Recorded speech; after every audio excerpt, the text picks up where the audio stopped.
2019లో MLA నేను contest చేయడం జరిగింది.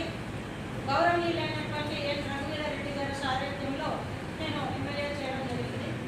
మరి గెలుపు ఓటమి సాధ్యమైనంతప్పటి కూడాను టీడీపీ వైసీపీ ఏ పార్టీలు వస్తాయి అని తెలిసినా సరే భయపడలేదు. ఇంకా అప్పుడున్న ఉనికి అయితే వైసీపీ చాలా గట్టిగా ప్రభావం ఉంది.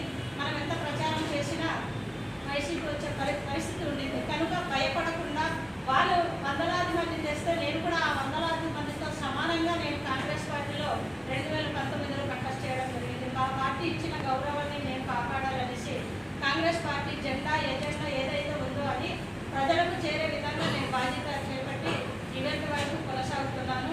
అదేవిధంగా నేను 2020 సంవత్సరంలో పిసిసి జనరల్ సెక్రటరీగా ఆంధ్రప్రదేశ్ రాష్ట్రంలో కూడా చేపట్టడం జరిగింది. అలాగే మరి ఇప్పుడు స్టేట్ ఆదివాసీ చైర్మన్గా చేస్తున్నాను. అలాగే అరకు పార్లమెంటు నియోజకవర్గ ఇన్ఛార్జి, అరకు పార్లమెంట్ ఇన్ఛార్జి కూడా చేపట్టడం జరిగింది. కాంగ్రెస్ పార్టీ కూడాను వయసు బాగా మిక్మిడిపోయిన అంటే 40-50 సంవత్సరాలు పనిచేసిన వాళ్ళకే కాంగ్రెస్ పార్టీలో జనరల్ సెక్రటరీ కానీ, ప్రధాన కార్యదర్శులు కానీ, లేదా పార్లమెంట్ ఇన్ఛార్జీలు కానీ, లేకపోతే రాష్ట్ర ప్రధాన కార్యదర్శులు ఇవ్వాలన్నా, ఈవేళ ఆదివాసీ చైర్మన్ ఇవ్వాలన్నా వయసు ఉన్న వాళ్ళకి, నాలెడ్జ్ ఉన్న వాళ్ళకి ఇస్తారు. అలాగా నేను 2004 నుండి ఈవేళ వరకు కాంగ్రెస్ పార్టీ కోసం ముందడుగు వేయడం కోసం ఈవేళ ఎన్ని అడ్డంకులు వచ్చినా, ఎంతమంది తిట్టినా, ఎంతమంది అవమానించినా భయపడకుండా కాంగ్రెస్ పార్టీని నడిపించడానికి నేను సిద్ధపడ్డాను. చాలామంది అన్నారు, అమ్మ కాంగ్రెస్ పార్టీ ఇప్పుడు లేరు కదా, దేశం వెళ్ళిపోయిన తర్వాత ప్రజలందరూ కూడాను కాంగ్రెస్ వైపు చూడట్లేదు, మరి మీరు ఎలా కాంగ్రెస్ని నడిపిస్తారు, జెండా ఎలా పట్టుకోగలుగుతారని చాలా భయభ్రాంతులకు కూడా గురి చేయడం జరిగింది. కానీ ఎంత భయపెట్టినా, నన్ను తిట్టినా, ఏమైనా చేసినా, రోడ్డు మీద వెళ్ళినా, 10 మంది రాకపోయినా ఒక్కదాన్ని కూడాను కార్యక్రమాలు చేపట్టిన రోజులు చాలా ఎక్కువగా ఉన్నాయి. నేను ఇప్పటి వరకు మా అమ్మగారు అయితే ఇందిరమ్మ గృహంలోనే నివసిస్తుంది. ఒక పేద గిరిజనురాలు, ఎన్నో కష్టాలతో నేను బయటకు వచ్చాను. ఈవేళ ఈ కష్టాన్ని ప్రజలందరికీ తెలియాలంటే మాలాంటి సామాన్య కార్యకర్త కాంగ్రెస్ పార్టీలో ఉండాలని భావజాలంతో ఈవేళ కాంగ్రెస్ పార్టీలో ముందడుగు వేయడం జరిగింది. అసభావంగా నేను ఇప్పుడు దాకా ఎదురు చూస్తున్నాను. కాంగ్రెస్ పార్టీలోనే కొనసాగుతాను. కానీ నా కార్యకర్తలతో, నాకు అభిమానులతో చాలా మంది ఉన్నారు. వాళ్ళందరితో మాట్లాడిన తర్వాత నేను ఏదైనా నిర్ణయం తీసుకుంటాను. మరి మా కార్యకర్తలకి చెప్పకుండా ఏ నిర్ణయం కూడా నేను తీసుకోవడానికి అవ్వదు. ఎందుకంటే ముందుండి నడిపించేది వారే, వెనక ఉండి నడిపించేది వారే. వాళ్ళకి నేను నమ్ముకున్నాను, వాళ్ళు నన్ను నమ్మారు. వాళ్ళని ఒమ్ము చేయకుండా అంటే వాళ్ళతో నేను మాట్లాడిన తర్వాత నేను చెప్పగలుగుతాను. కాంగ్రెస్ పార్టీ తెచ్చి ఇచ్చే బాధ్యత ఒక యువనేత అయినటువంటి రాహుల్ గాంధీ గారి పైనే ఉంది. ప్రత్యేక హోదా తొలి సంతకము ప్రధానమంత్రి అయిన వెంటనే సంతకం పెడతానని రాహుల్ గాంధీ గారిని వివరించడం జరిగింది. కనుక దానికోసం మేమైతే ఎంతో పాటలాడుతున్నాము. అదేవిధంగా ఇవాళ శ్రీమతి శర్మిలారెడ్డి గారు కూడాను రాహుల్ గాంధీ గారికి ఇవాళ వాళ్ళ నాన్న ఆశయం అంటే రాహుల్ గాంధీ గారిని ప్రధానమంత్రి చేయాలని ఒక ఆశయాన్ని గౌరవ రాజశేఖర రెడ్డి గారు ఏవైతే చెప్పి ఉన్నారో దాన్ని అడుగుజాడలో నడిచి భారతదేశ ప్రధాని చేయడమే నేను ఇవాళ లక్ష్యంగా భావించుకున్నానని శర్మిలారెడ్డి గారు చెప్తున్నారు. కనుక మేమందరం కూడా శర్మిలారెడ్డి గారికి తోడుగా ఉండి ప్రత్యేక హోదా కోసం పోరాటం చేయడానికి మేము సిద్ధంగా ఉన్నాం. అదేవిధంగా ఈవేళ విశాఖ స్టీల్ ప్లాంట్ అయితే ఏంటి, ప్రైవేట్ రంగంలో వెళ్ళినటువంటి ప్రభుత్వ శాఖ రంగంలో అయితే అన్ని రకాల పార్టీలు ఉన్నా సరే భవిష్యత్తు లేని పరిస్థితులు ఉన్నాయి. కనుక రాబోయే తరానికి కాంగ్రెస్ పార్టీ ఉంటేనే మన రాష్ట్ర ప్రజలకు కానీ దేశ ప్రజలకి భవిష్యత్తు ఉంటుంది.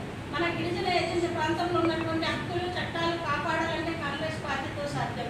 ఇవాళ గిరిజన ప్రాంతంలో ఉన్న హక్కులు చట్టాలు కోల్పోతున్నాం అంటే అది ఇప్పుడున్న బీజేపీ ప్రభుత్వం వల్ల మేము పూర్తిగా గిరిజనులు నష్టపోతున్నాం.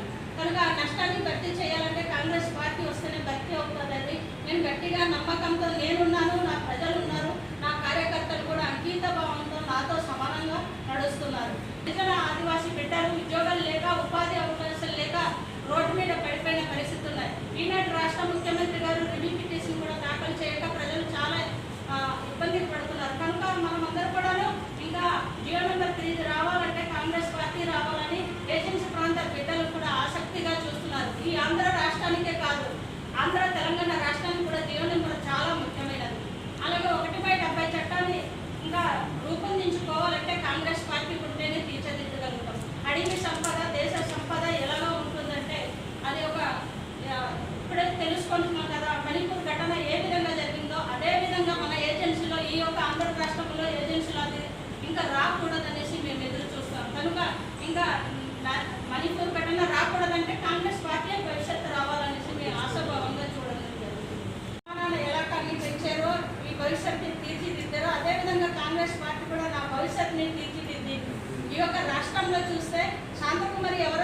కానీ కాంగ్రెస్ పార్టీలో చేరగా కాంగ్రెస్ పార్టీలో ఒక మంచి గుర్తింపు వచ్చింది. వీళ్ళ రాష్ట్ర వ్యాప్తంగా కూడా ఒక మహిళ అంటేనే, అరకు అంటేనే శాంతకుమారి కాంగ్రెస్ పార్టీ అని తెలుసు ప్రజలకు.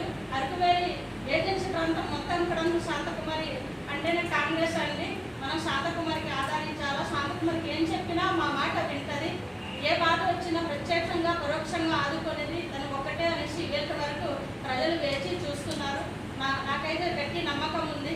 మా కాంగ్రెస్ పార్టీ నన్ను పిలిచి ఆదరిస్తారని నేను ఎదురు చూస్తున్నాను. కనుక ఈ యొక్క ఎదురు చూపుకి ఎటువంటి ఇబ్బందులు అయితే ఉండదు. ప్రస్తుతం అయితే నాకు టికెట్ రాలేదనేసి బాధపడుతున్నాను అనేసి అది బాధ అయితే లేదు. కాంగ్రెస్ పార్టీ నా గుండెల్లో ఉంది.